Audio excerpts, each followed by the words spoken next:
we're going to go ahead and take this smooth shaded sphere and make it a faceted sphere. And I'm going to do that right now. Drag the material on there. Bam.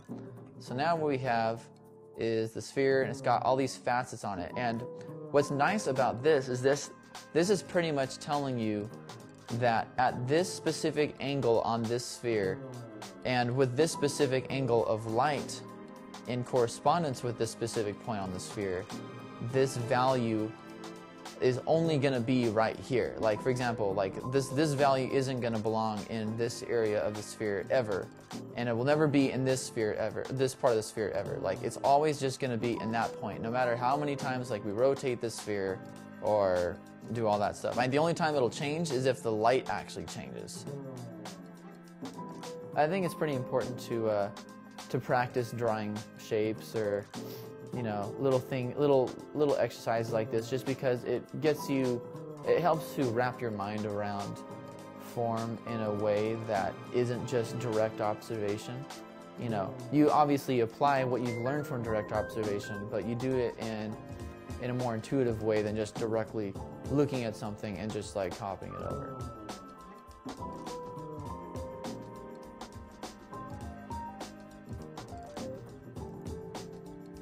Now I'm starting to paint in the teeth. Now this would be a point in which most people would probably think, oh, well, now that I'm doing the teeth, there are these little tiny forms everywhere on here, and like I should just dive in and start going to town on the details. Stop right there. You don't really need to do that. You should treat it just like you did when, just when I was starting to paint and mass in the bigger general forms.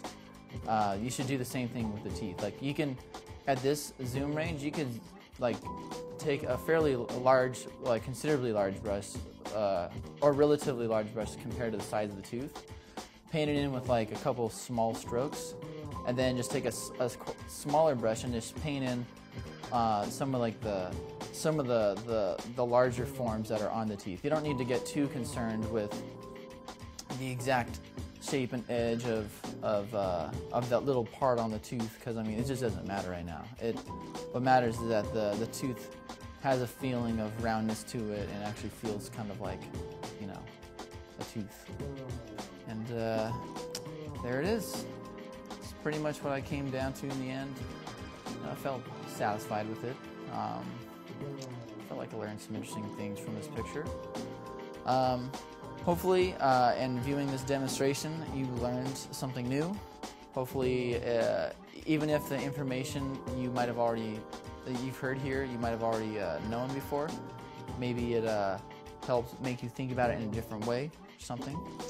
Either way, I hope you enjoyed this download. I'm Mike Bierek, and I'm signing off.